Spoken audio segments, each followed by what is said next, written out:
Welcome to Enumerating Cloud File Storage Gems. I'm Michael Wylie, Director of Cybersecurity Services at Richey Technology Solutions. Prior to joining the firm, I owned a boutique cybersecurity firm in Los Angeles, California, where I performed penetration tests, red team engagements, phishing campaigns, social engineering, and so on. These days, I do a bit more around compliance, digital forensics, incident response, and security architecture. I've got plenty of certifications I've collected over the past few years, and I enjoy what I do tremendously. I encourage you to connect on LinkedIn and follow me on Twitter. Those are probably the best two ways to get a hold of me after this talk. About Richey. Well, the firm was founded 30 going on 35 years ago as a tax and audit firm. A while ago, transitioned into business advisory, and during that process, the firm realized that they wanted to advise their clients on technology and cybersecurity. They brought in my boss, who's a former CISO. They acquired my firm and a couple of others to build the team that I work with today. I focus on the media and entertainment industry, while the firm's other niche is the financial sector. So I get to work with a lot of studios and vendors that make the movies you love happen. Some of the learning objectives we're going to go over in this talk. We're going to learn what file artifacts are available in cloud file storage applications. We'll see what kind of cloud file storage user activities we can enumerate during a penetration test. We'll be introduced to application logs and what's available there, and examine the difference between cloud file storage providers. So first, I want to give some credit where credit is due. Some of this I have come up with from my own testing, from forensic cases that I've looked at, as well as a lot of reading from other people's work. So just name a few of those who have created content and things that I have read, come across, looked at their research, labs, etc. These people are due credit. So why are we talking about cloud file storage solutions? Well, back in the day, obviously we had file servers on premise, and that's most of the time the crown jewel is what we're looking at during a test. It could be obviously a database or something else, but a lot of times you're going to find those juicy gems on a file server. These days, we seem to be doing at Richey a lot of migrations, helping customers move away from the traditional model of an on-premise file server and trying to utilize some of these cloud file storage solutions like Box, Google Drive, OneDrive, Dropbox, ShareFile, etc. And so some of the perceived benefits that organizations get to this and why they're making that transition is that, one, there's protection against disasters for the most part, right? So whether it's the pandemic, you can go home and obviously access Google Drive, whereas if you had a file server on premise, you'd obviously need VPN access or some other way to get to those files. There's a decrease in maintenance. So IT departments don't have to sit there and patch file servers. They don't have to work on ACLs. They don't have to troubleshoot DFS issues, sync problems, all those kind of things. There's also the perceived high availability aspect of it. Sure, cloud can go down from time to time, but for the most part, these cloud file storage solutions have an uptime higher than file servers that are sitting on premise. They're also scalable. So Google will happily sell you an extra terabyte or 2 terabytes of space with just an increase in your price of your monthly subscription. Whereas if you have a traditional file server on premise and you're running out of space, you may have to add hard drives to a RAID cluster or add systems to a cluster or whatever mechanism you're using to get more space. There's some ease of management, right? You don't have to get into a Windows operating system and adjust file permissions or folder permissions or share permissions. You can just basically make a couple changes from a web interface. There are a couple uses that we're going to take a look at. And so if you do end up compromising a system and you suspect or see that there is a cloud file storage solution there, you may run into one of two scenarios. One, it may be business authorized. So there may be a cloud file storage solution that the business has paid for, implemented, and deployed, and there may be some differences than if you find the application installed, but it's a personal account that they have logged in with. So in many cases, I've gone in from both perspectives, offensive or defensive, and we have seen applications installed that were not sanctioned by the organization, but it was either an employee who thought they were doing good or they wanted to just access their files and they downloaded Dropbox or Box or some application and started syncing files. So what are those different solutions out there? Well, we're going to talk about Microsoft OneDrive, Google Drive, Dropbox, Box, and Citrix ShareFile. And this, the data here was pulled up from, I believe it was SolarWinds did a study on this, and they outlined small, mid-size, or large businesses and which solution they're using. So you can obviously see Microsoft OneDrive, it's baked into Windows 8 and above, so a lot of people are using it. But when you start getting to some of the other solutions like Box, you can obviously see they're focusing on larger businesses in that market share.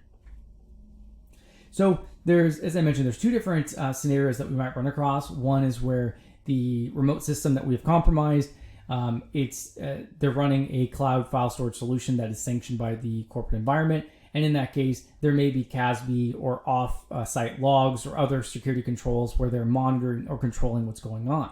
But we may run across the other scenario on the right-hand side there, where there's the sanctioned cloud applications that may have CASB that is not in line or other security controls, but they're also using a personal version of Google Drive or OneDrive or something like that. And that may bypass some of those shadow IT or security controls that the defenders put in place.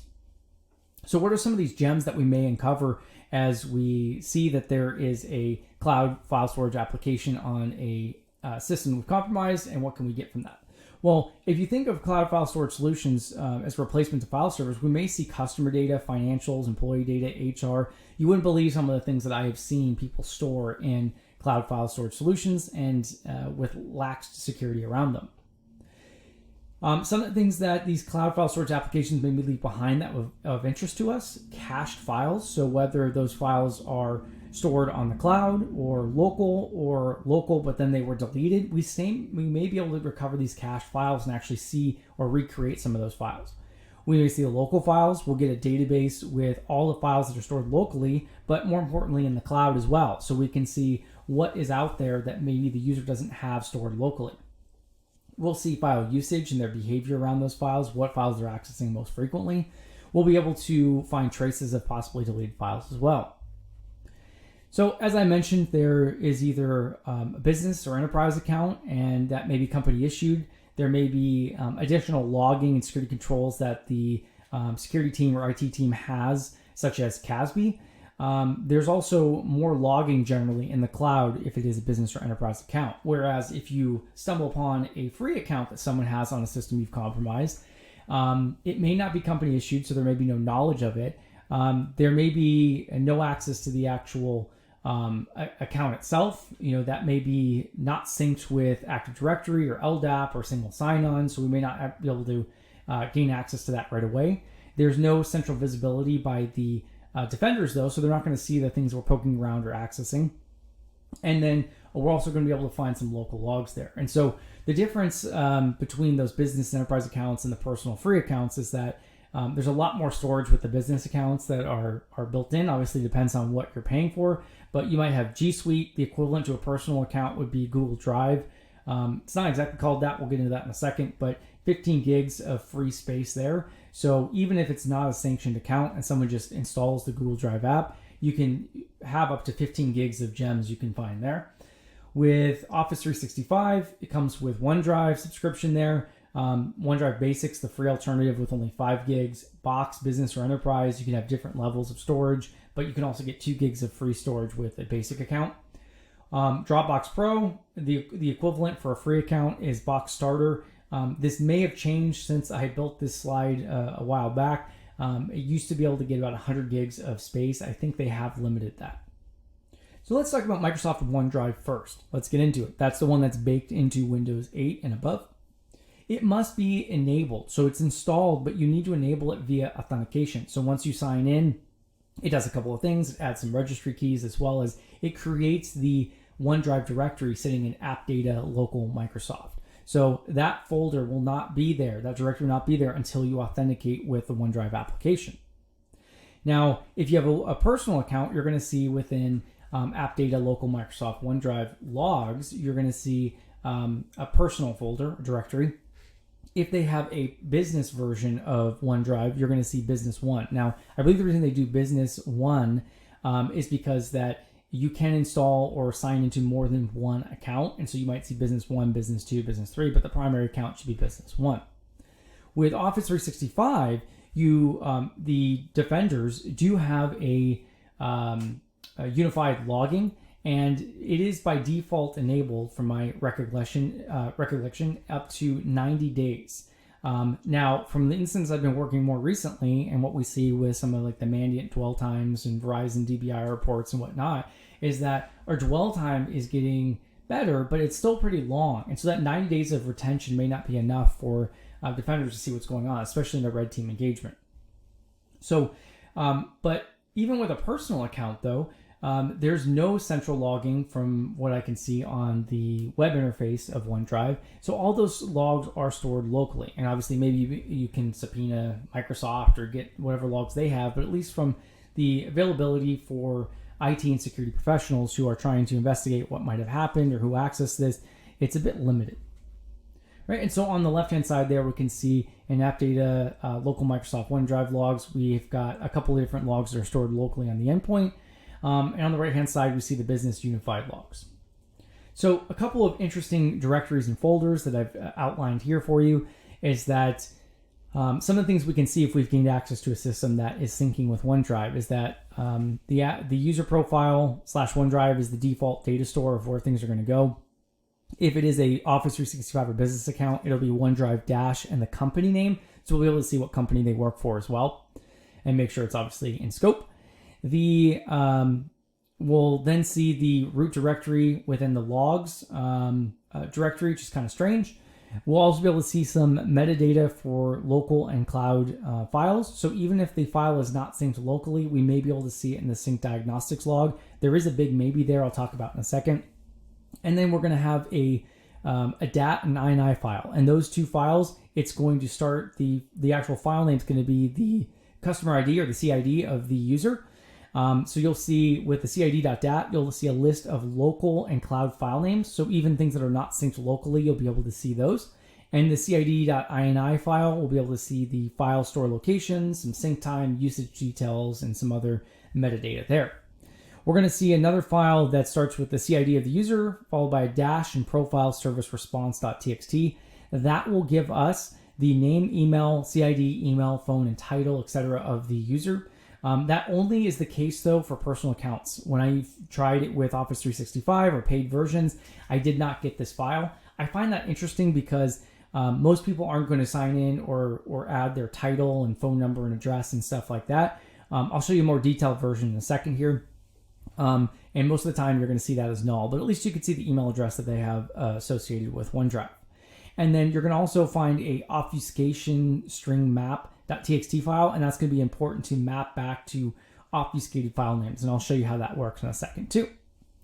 So within the SyncDiagnostics.log file, I have observed two different types of files, right? And so you may get one of two versions. And I think I've narrowed it down, but I haven't had enough test cases to verify this. I'm going to call one the summary SyncDiagnostics file, and the other one I'm going to call the details SyncDiagnostics file. And now what I've noticed is that if I install Office 365 OneDrive and I look at the SyncDiagnostics file, I keep getting the summary version.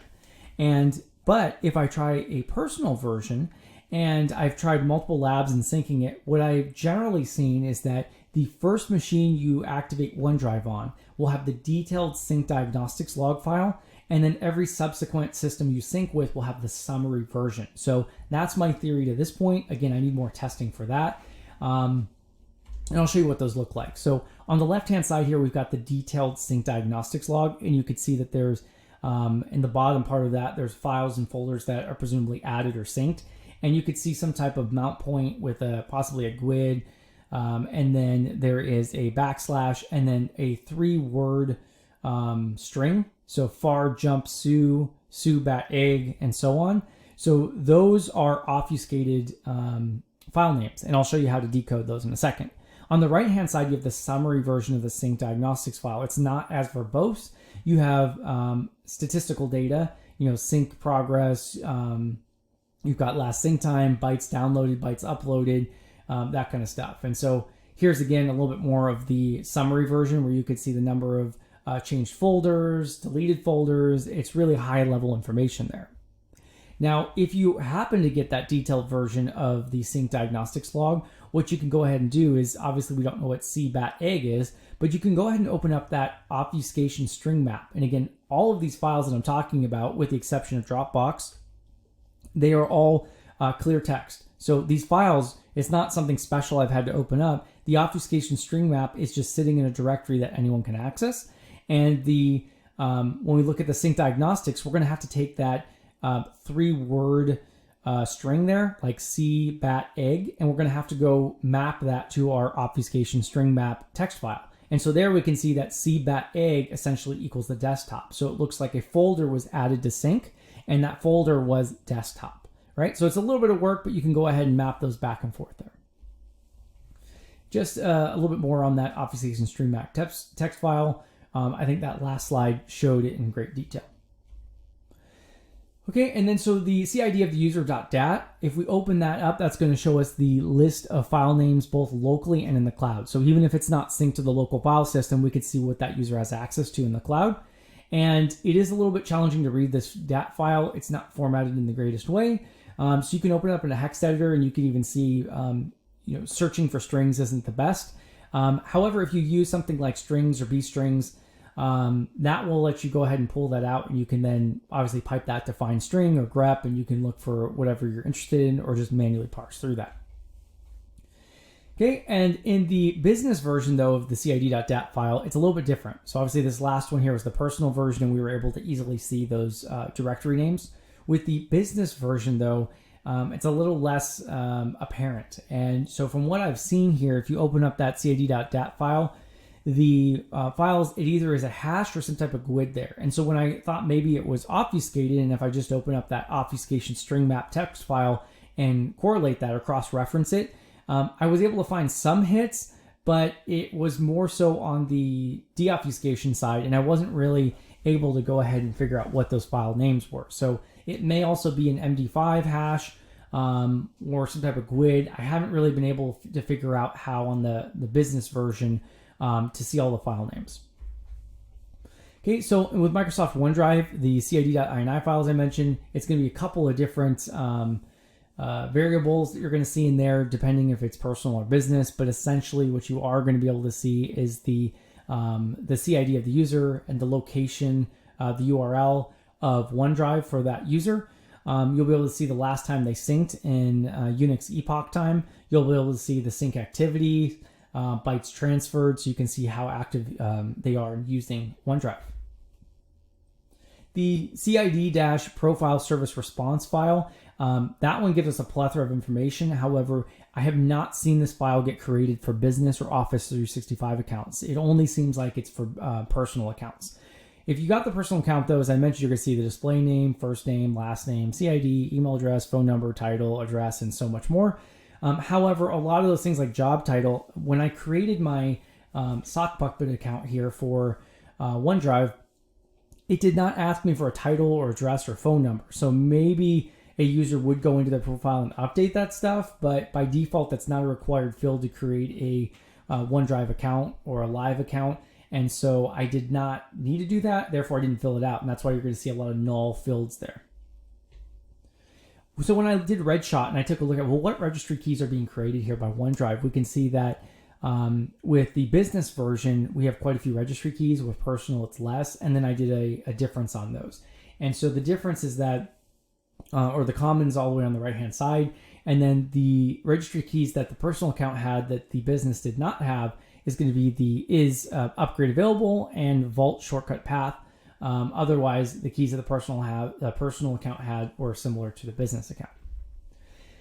So the other cool thing you're going to see if you look at the registry hive, and you can take a look within HKey current user, software, sync engines, providers, OneDrive, on a business account, if you look in there, you possibly are going to see some different random characters. It may be a CID or a GUID, but essentially when you look at that, those are items that are shared with the user that you are enumerating. And so what that tells me is that they have received shared files from another user within OneDrive. If you actually do a reg query on any one of those, you're going to go ahead and then get more details about that, such as what the actual share name is. And so we can see there on the mount point, it is where it's located, and it also tells us the name. So it was called something project documents. And then we actually get the URL namespace for that as well that we can go ahead and try. Now, one thing about this, whether it's personal or business, that I've noticed is that you will have to accept the share, right? So if someone just shares it for you and you see it in OneDrive online, it doesn't mean that you're going to see that registry key get created. What happens is you have to click the add share. So if someone shares it with you and you click it to add it to your OneDrive, that action of adding that folder will go ahead and then create that registry key on all endpoints that are synced.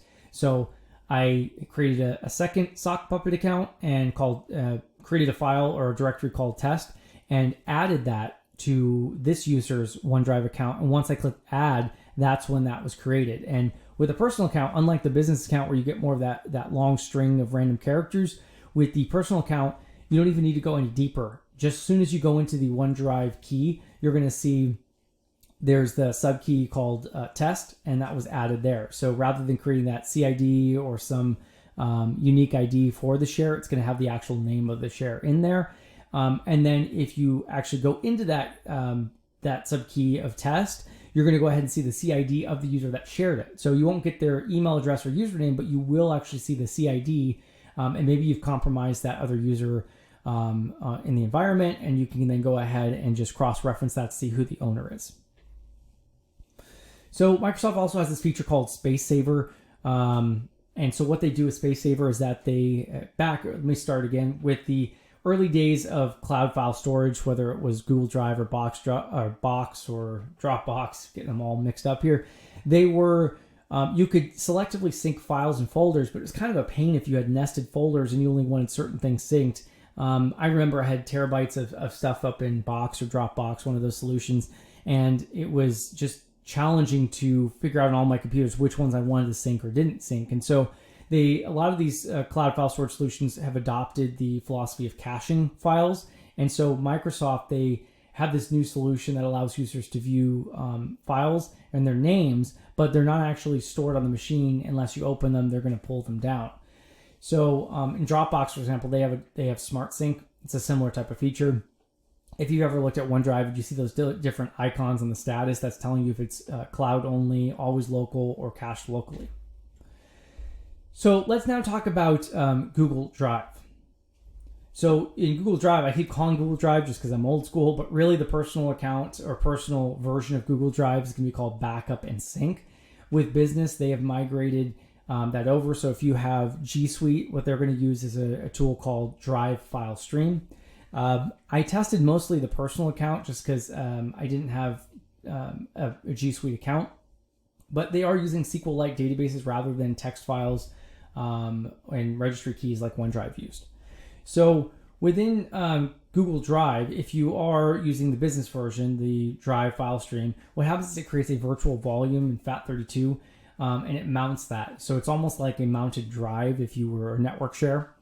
Synced Google formatted files, what's interesting about those is that if you actually open up these files, like a Google Sheets document that was created on the web version, it's going to download that, but you can see the size there of 1 kilobyte. It's super small in Windows Explorer. And what's happening is that any Google native files, whether it's presentation, document, if that is a Google native file type, what's downloaded is not the actual file. What it actually does is kind of like a shell item, which has the URL, the doc ID, and the email address associated with that file.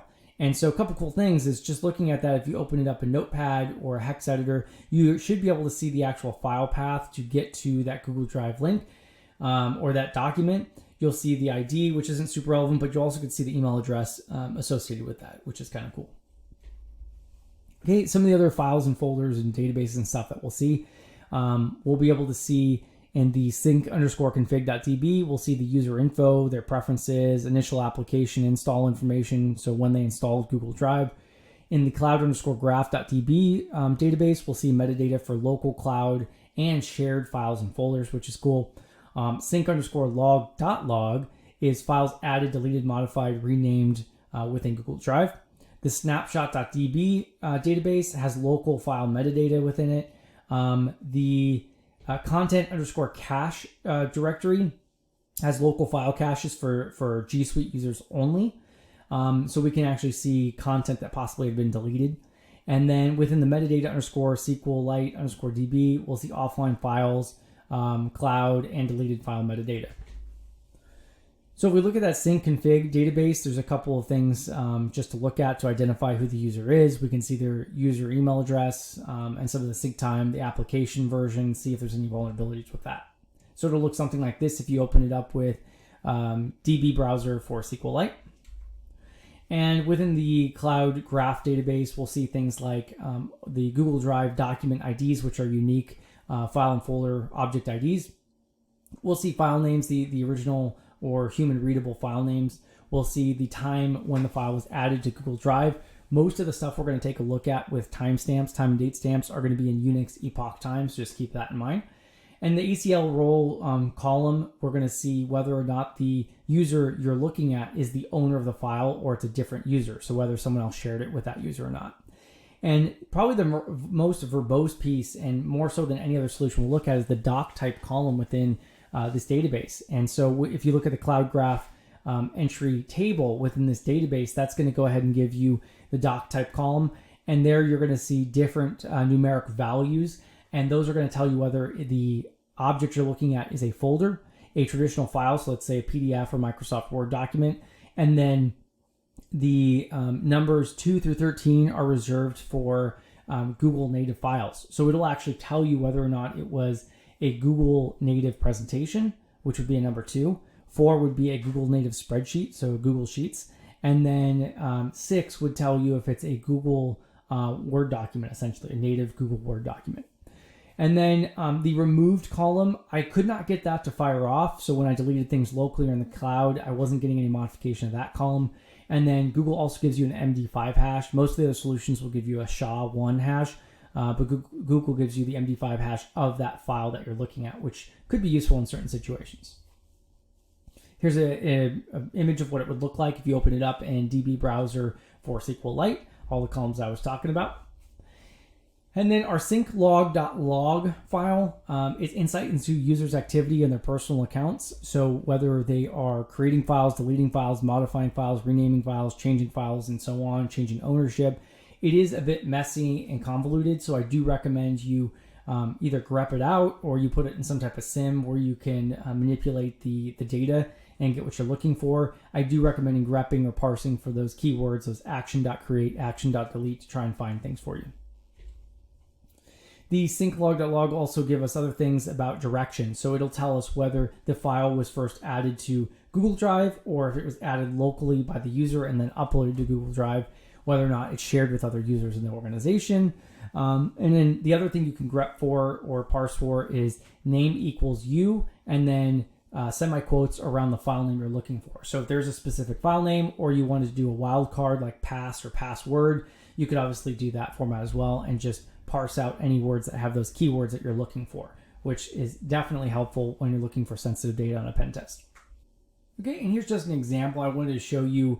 If you're taking a look at the sync.log, I used Sumo Logic just to do a log reduce, and so we could see some of those actions. In this case, we can see that there was 22 download actions that were taken. So something was pulled from Google Drive to the local system, and you could just kind of get like a count on the different activities there. But again, however you want to do this to try and figure out what's going on, or every use case is going to be different for what you're looking for if you're using this on a penetration test or a red team engagement. The snapshot.db, we're going to get all kinds of stuff here. There's another database that we just looked at prior that was very similar. The thing that this database adds is that we're going to also be able to see whether or not the item is shared with other users. So that's some additional functionality we get with the snapshots.db database. Here's a screenshot of what that would look like if you're looking at it with DB browser for SQLite. Now, one thing you can do is you can recreate the folder structure that the user would be seeing within Google Drive here. And so looking at some of these, you might see the doc IDs, but not really know, is this document you found within this folder or where is it sitting? And so looking at the cloud relations table within, I believe it's within snapshots.db and cloud_graph.db, you'll be able to then see the child and parent doc ID, and you can recreate some of these things and figure out where these objects are stored. And so it's not super straightforward, and I don't have a expedited process for you here just with my testing, but this is what you would do is if you take the the cloud entries, and so, or whatever you're looking at there, but you would see that there's a document called finance or a document called the Mike Wylie something, and you would then have to go over to the cloud relations table, and in there we can then map those like I have on the screen, and we can see which files are in which folders, or are they in the root, or where are they sitting within Google Drive. Let's go ahead and take a look at Dropbox real quick. Now, I did not do a lot of testing on Dropbox because one, time constraint, two, I was having issues with how Dropbox is handling their databases. So kudos to Dropbox. Since 2011, they've been using encrypted SQLite databases. So they're using SQLite Encryption Extension, SEE, since 2011. So all these other solutions we have talked about and are going to talk about is that anyone who has access to the databases or log files can see all of these artifacts, activity, and file names and whatnot. Whereas with Dropbox, that is protected. Now, the key is stored in Registry, and it's encrypted using Windows Data Protection API, DPAPI. And so there's a couple of options. You can either brute force the password, good luck. Some of you probably have rigs way better than mine that can go ahead and do that. But that didn't seem feasible to me in my time constraints. You could also then extract DPAPI from memory. There is another talk about that where this worked. I tried to follow some of the stuff from the DEC WinDB toolkit to extract those keys, but I didn't have success with that in the limited time I had for testing. So what you can do is look at some of the Dropbox.cache files. Those contain miscellaneous temporary cache files that possibly were deleted by other users. I was able to get to some of that stuff without obviously having to get through encryption or find the decryption keys.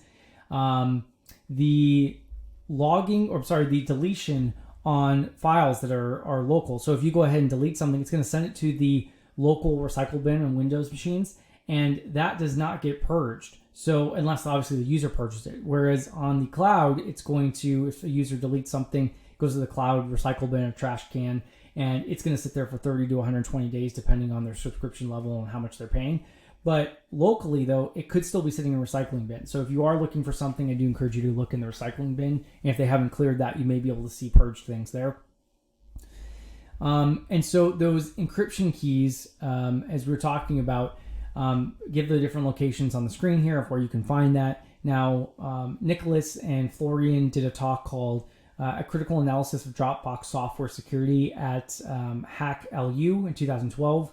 I recommend taking a look at that if you are more interested in this. They were able to get into Dropbox databases.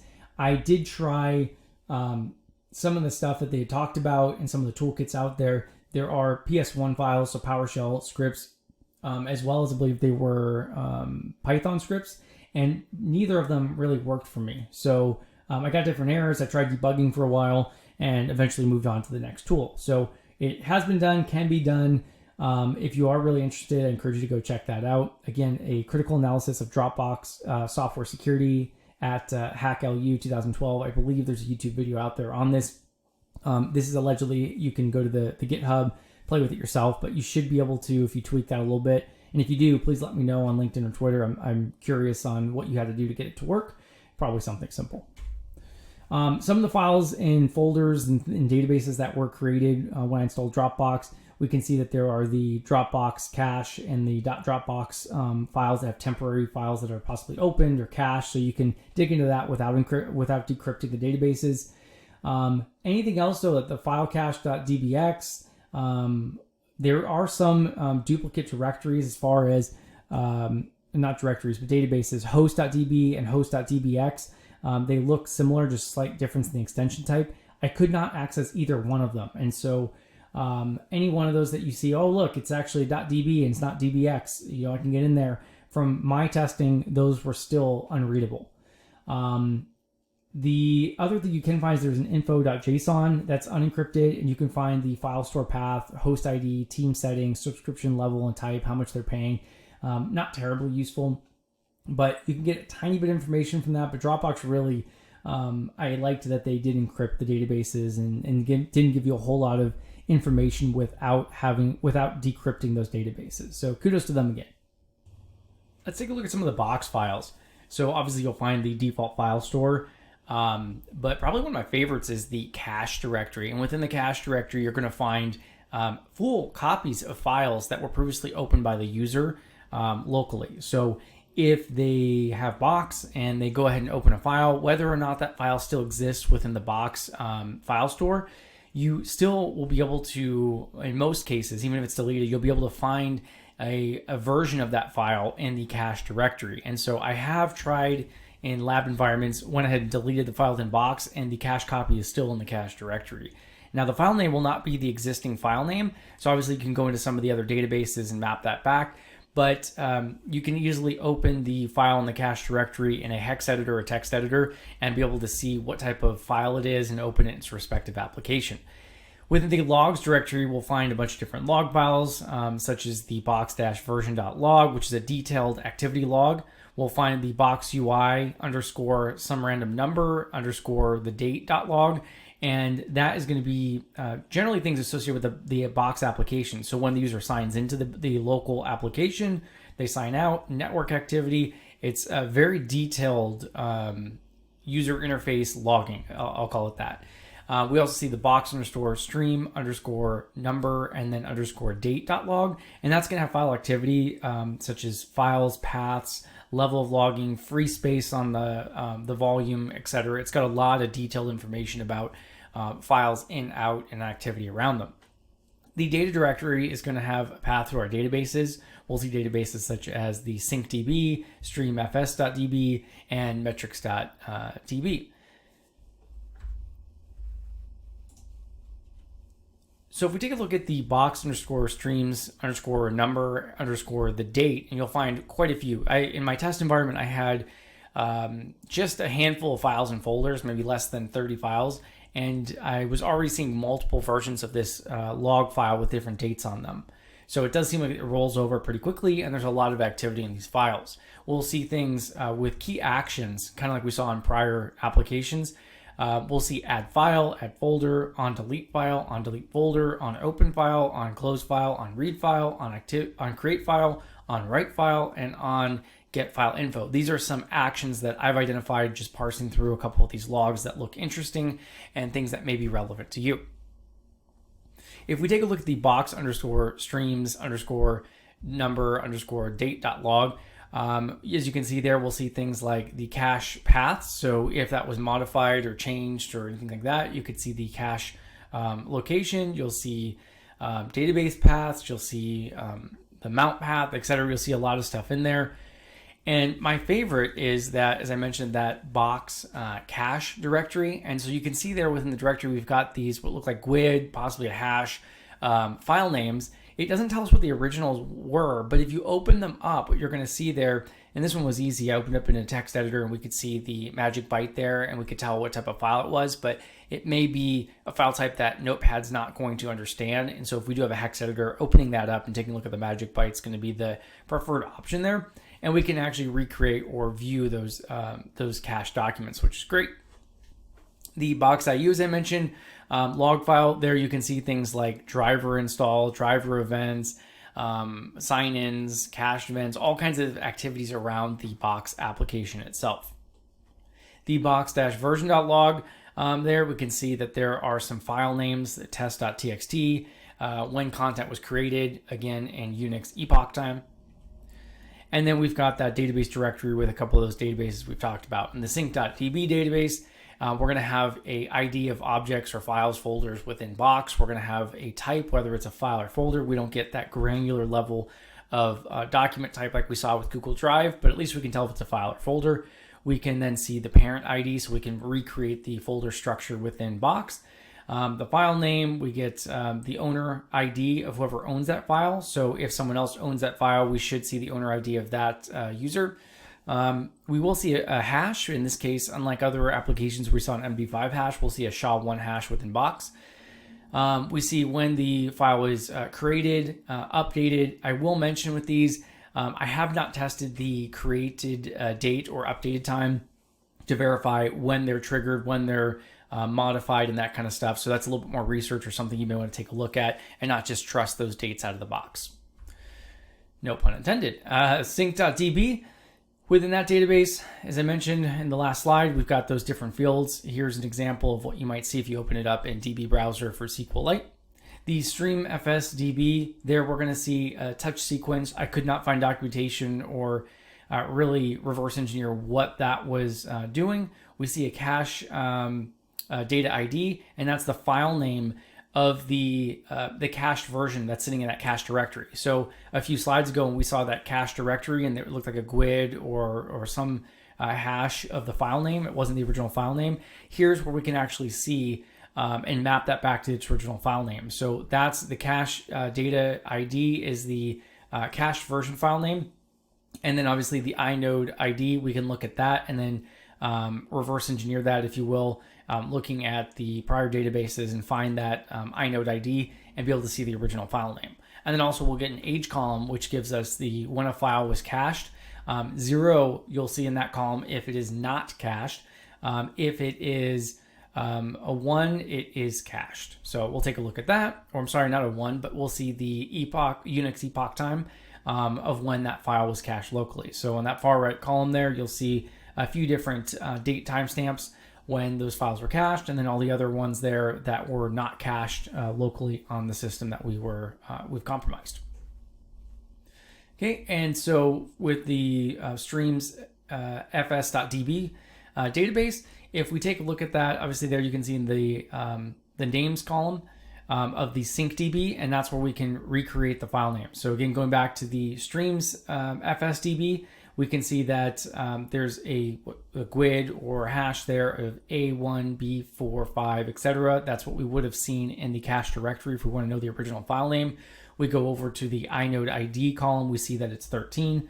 We then open up the SyncDB database, and we can look at the inode ID for 13, which then go into the left-hand side there. We can see in the names column, it was called business plan. So that's how we can recreate those file names if we do find interesting cached files sitting in that cache directory. And here's just another example of a cached item that we can open up in the cache directory, and we can see the magic byte of PK, and essentially we can see that that is a docx document, so we can open up that in Microsoft Word or change the file extension to .docx and open it that way.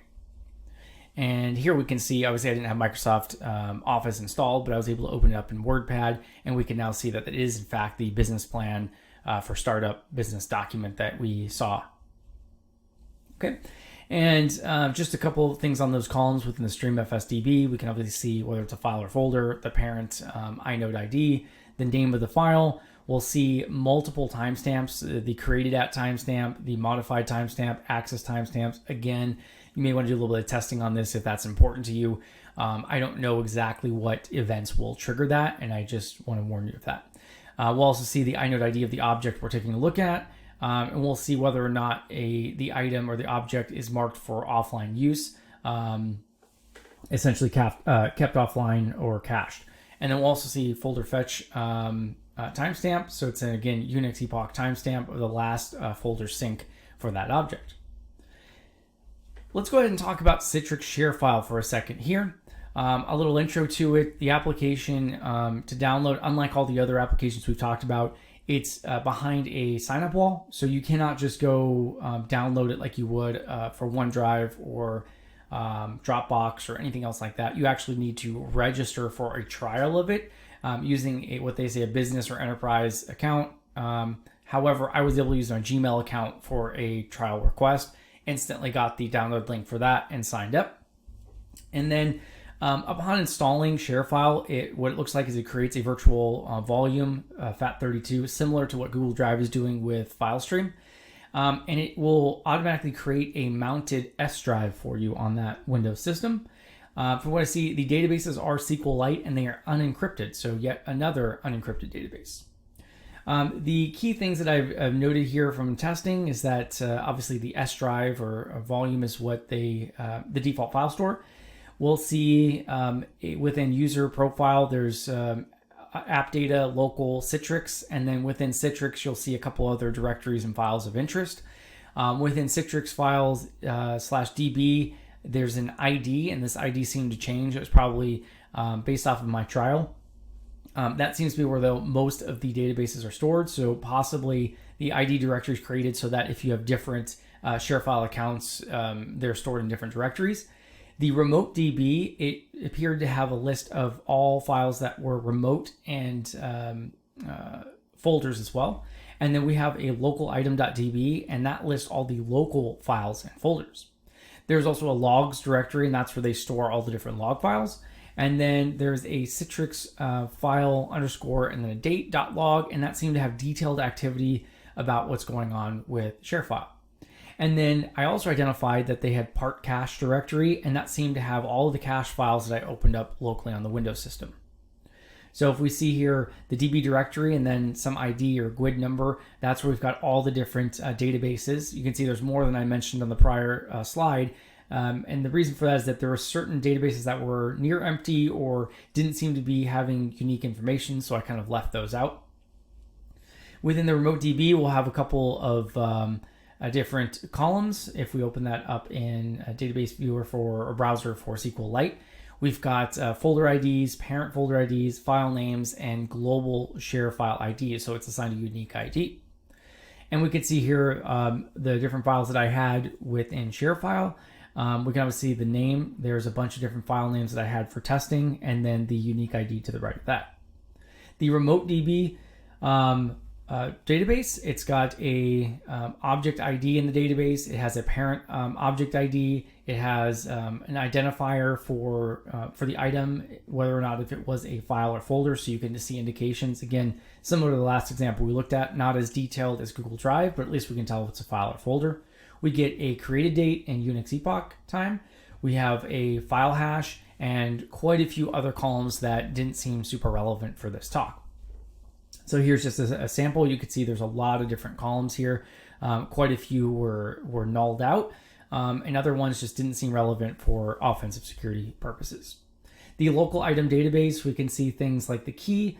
There are certain columns here I didn't have great explanations for, so I left those blank. But again, we've got the change date, last access date, last write date, and ID number, which not sure how that differs from the ShareFile unique ID we saw prior. There's the content ID, again, not sure how that differs from the key or the ID. And then the creation date, time an object was created in Unix epoch. We did get another interesting one is there's a URL column, and that gives us a cloud URL. So it's the instance ID. I don't know if this changes for paid accounts versus trials, but I had some kind of trial instance ID sf-api.com/sf/v3/items, and then the item ID, which matched up to the other ID column that we see here on the screen.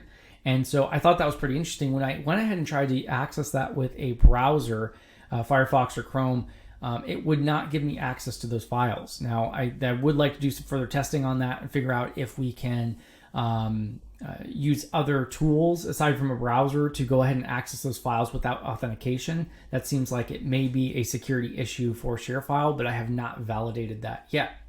We also see a file hash, and there's quite a few other columns that we see. Within the directory entry.db database, we just get very limited information, a parent ID of an object, file name, ID of an object. If we go ahead and take a look at the Citrix files underscore date, and then it actually has the date of the file .log, we'll see other actions that we may want to parse out using strings or grep or something like that. Upload file, these are all in brackets. You want to search for those. File system notifier, local, win, FSP, delete item, download, upload, read callback. Those were all interesting things that I found within those log files. And if we go ahead and take a look at that PartCachel file, it's exactly the same as we saw in the last example for Box, where in this case, though, it seemed to rename it rather than some type of GUID.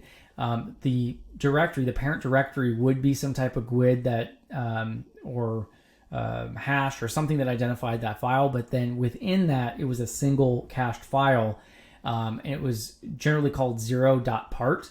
However, if you open that up again with a hex editor, you'd see the magic byte. You see that it's a Word doc, and we could just change the file extension to .docx, and we could go ahead and open up that file. Whether or not it was deleted within ShareFile, we now have that a cached version of that.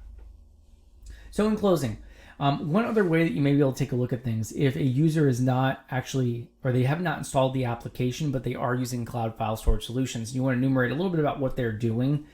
I identified some things within Google Drive where if they were using or viewing or editing Google spreadsheets, you would see within their browser history, docs.google.com/spreadsheets. If they were editing or viewing a presentation, you could see docs.google.com/presentation. Not a ton of great information from that other than that they are using Google Docs in the environment, and you may have to then attempt to gather documents else or a different method. But obviously, if they are using a browser and you have access to their browser, Google never signs you out. So you should be able to obviously just open a browser and access the documents there. But this is a telltale sign that they are using probably G Suite or Google Docs for the workplace. We can also see other tools, for example, Box, whether they were in the root directory, it's going to have app.box.com/folder/0. And then we will see other indications of different folders, but at least you can see that they have signed in and that they were looking at the root of box.com if you see that folder/0.